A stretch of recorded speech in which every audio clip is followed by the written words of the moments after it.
warahmatullahi wabarakatuh. Bismillahirrahmanirrahim. Asyhadu an la ilaha illallah wa asyhadu anna Muhammadar Rasulullah.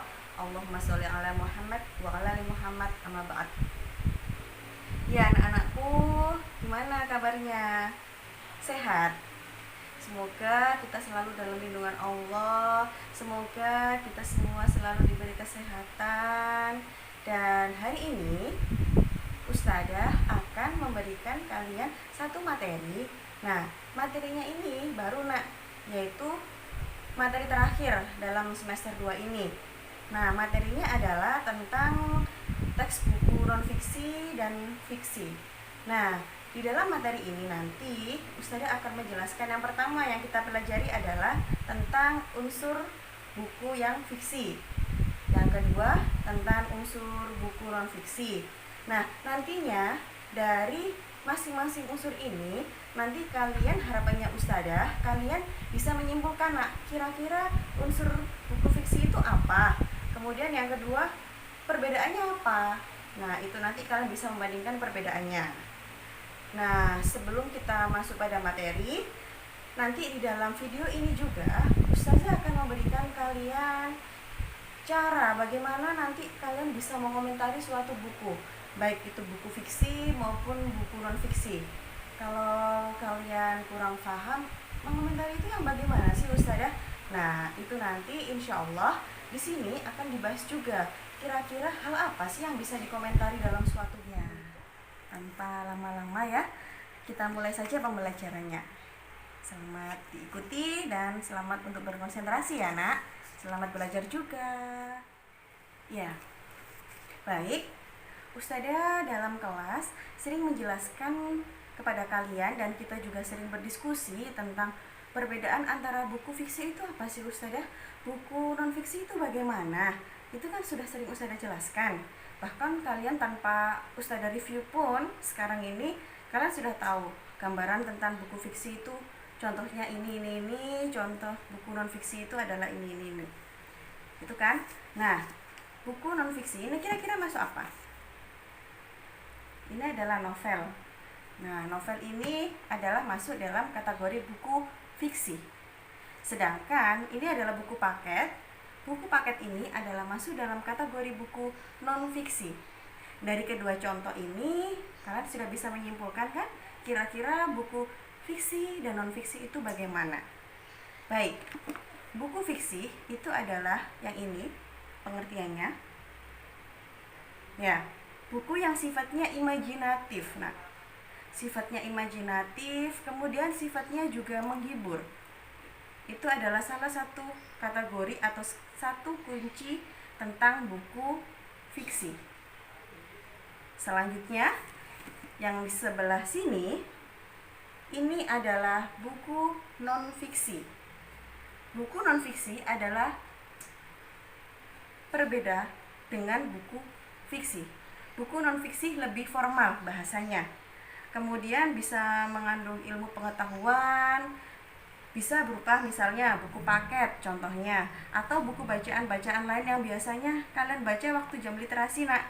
Biasanya kan ada tuh tentang bagaimana muslim yang baik, muslimah yang baik dalam berhijab maupun berpakaian. Itu masuk kategori buku non-fiksi. Sedangkan yang kalian gemari misalnya novel Mariposa yang biasanya kalian baca itu, nah itu adalah masuk dalam kategori buku fiksi. Nah, di sini sudah bisa dibayangkan kira-kira contohnya apa saja sih buku fiksi, buku non-fiksi, sudah bisa menebak ya? Oke, baik. Ya, setelah kalian mengetahui perbedaan antara buku fiksi dan non-fiksi, maka materi selanjutnya adalah tentang perbedaan unsur dari buku fiksi dan non-fiksi. Yang pertama, kita bahas buku yang non-fiksi dulu ya nak.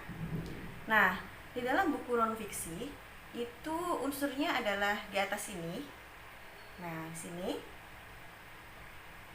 bisa di skip gak apa-apa.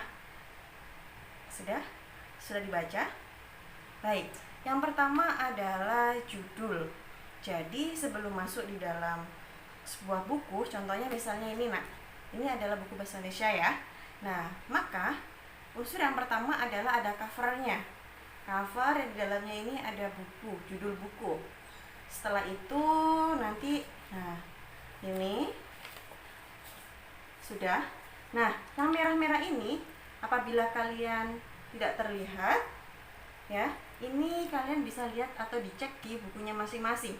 Ini juga adalah sebuah informasi awal dari bukunya. Setelah itu ada kata pengantar. Nih, kata pengantar. Itu sudah pasti ada, nak. Dalam setiap buku harus ada kata pengantarnya. Kata pengantar itu adalah sebuah latar belakang kenapa buku ini itu dibuat sih. Kemudian ada sebuah ringkasan kecil isi dari buku bahasa Indonesia ini. Karena ini adalah contohnya. Selanjutnya, setelah kata pengantar, ada juga yang namanya isi. Oh, ini dulu. Daftar isi. Daftar isi ini berisi bab ini contohnya, bab yang atas ini. Kemudian ada juga subbabnya. Di sini adalah halamannya. Ini untuk memudahkan kita mencari kira-kira misalnya teks fabel. Teks fabel ada di halaman berapa sih? Kalian buka dulu daftar isinya supaya kalian tidak terlalu lama dalam mencari halamannya. Sampai sini paham ya? Selanjutnya adalah isi. Isi itu bisa berisi mulai dari pembuka, isi sampai dengan penutup, isi bukunya. Selanjutnya ada yang namanya daftar pustaka. Ini, daftar pustaka dalam penyusunan buku, apabila itu buku non-fiksi harus ada, nak. Ya, contohnya ini. Nah, ini. Daftar pustaka ini adalah berisi semua sumber tertulis yang digunakan di dalam menyusun buku ini. Harus ada supaya tidak ada pelanggaran hak cipta. Itu gunanya daftar pustaka. Insya Allah nanti ketika masuk sekolah, Ustazah akan jelaskan bagaimana cara menulis daftar pustaka yang benar. Daftar pustaka sudah paham ya? Kemudian di dalam buku non-fiksi ini ada yang namanya indeks. Indeks ini. Indeks ini berisi sebuah kata istilah, tapi di dalamnya juga ada halamannya. Nah, kebetulan di dalam buku bahasa Indonesia ini halamannya tidak ada. Jadi misalnya contoh imajinatif. Kata imajinatif itu misalnya ada di halaman 10. Maka ditulis imajinatif halaman 10. Begitu. Paham? Kemudian misalnya fabel. Fabel itu kan kata istilah juga. Ditulis di sini fabel. Kemudian ada di halaman berapa? Fabel halaman 9. Maka fabel kemudian 9. Begitu. Itu adalah penulisan indeks. Dan kemudian ada yang namanya glosarium.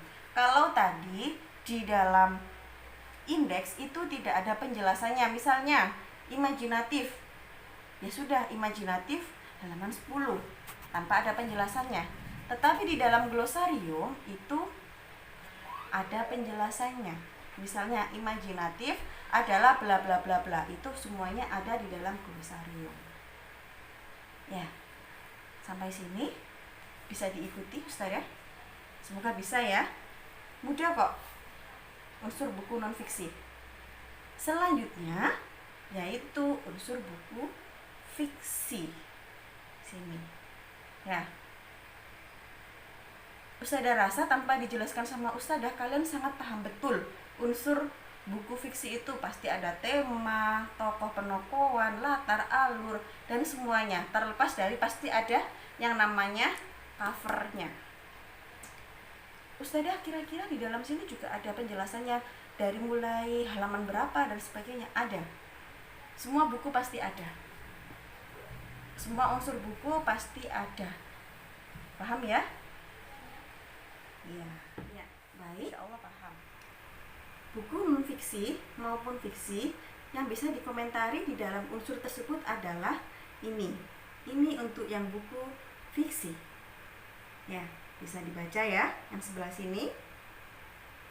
Kemudian yang sebelah sini itu adalah buku non-fiksi yang bisa kalian komentari.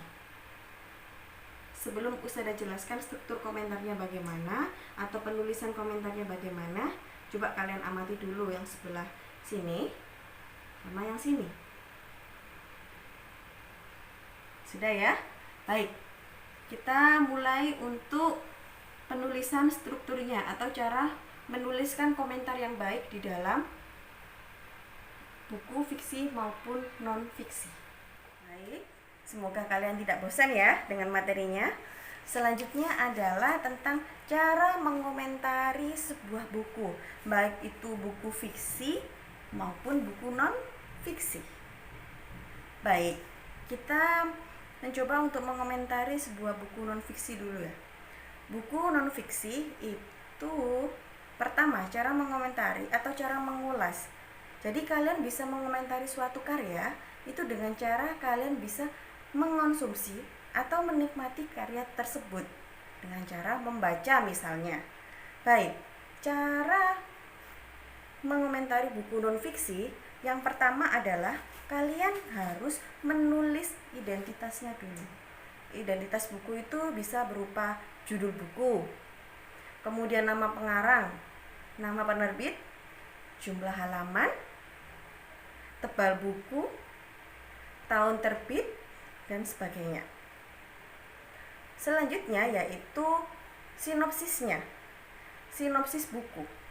Sinopsis buku itu maksudnya adalah kenapa di awal tadi Ustazah bilang kalau misalnya harus membaca dulu. Nah, itu untuk membuat sebuah sinopsisnya, Nak. Karena kalian tidak bisa membuat sinopsis tanpa kalian membaca dulu. Sinopsis itu apa sih Ustazah? Sinopsis itu seperti rangkuman dari semua buku yang sudah kalian baca. Paham ya? Jadi yang pertama tadi adalah identitas buku, yang kedua adalah sinopsis, baru yang ketiga ini adalah kelebihan. Kelebihan dari suatu buku itu apa saja? Selanjutnya yang keempat adalah kelemahan buku. Di samping kalian menunjukkan kelebihan, maka biasanya terdapat kelemahan di situ. Nah, di situ kalian bisa menguraikan. Dari mana kalian tahu kelebihan dan kelemahan? Kembali lagi ke awal, kalian harus membaca terlebih dahulu. Paham ya, Nak ya? Membaca terlebih dahulu. Tidak bisa kalian mengomentari sebuah karya tanpa membaca terlebih dahulu. Yang terakhir adalah saran atau rekomendasi. Misalnya di dalam buku tersebut ada kekurangannya atau kelemahannya, misalnya covernya kok tidak sesuai dengan isi buku, atau kurang menarik, atau warnanya kurang oke. Nah, di situ kalian kasih saran, sebaiknya cover tersebut bla bla bla bla. Sebaiknya cover tersebut harusnya perpaduan warnanya pas. Nah, seperti itu. Atau rekomendasi, misalnya buku ini layak dibaca untuk usia misalnya 15 tahun ke atas, misalnya begitu. Buku ini tidak cocok dibaca untuk anak usia 7 tahun, 8 tahun, 9 tahun. Nah, seperti itu adalah rekomendasinya. Baik, sampai sini kira-kira materi yang sudah sampaikan. Semoga bermanfaat bagi kalian. Silakan apabila ada yang perlu dicatat, silakan dicatat sebagai bahan referensi kalian, materi kalian selama di rumah. Tetap jaga kesehatan, Nak ya. Tetap olahraga, makan yang teratur, jangan lupa ibadahnya, ibadah wajib maupun sunnahnya. Terima kasih. Wassalamualaikum warahmatullahi wabarakatuh.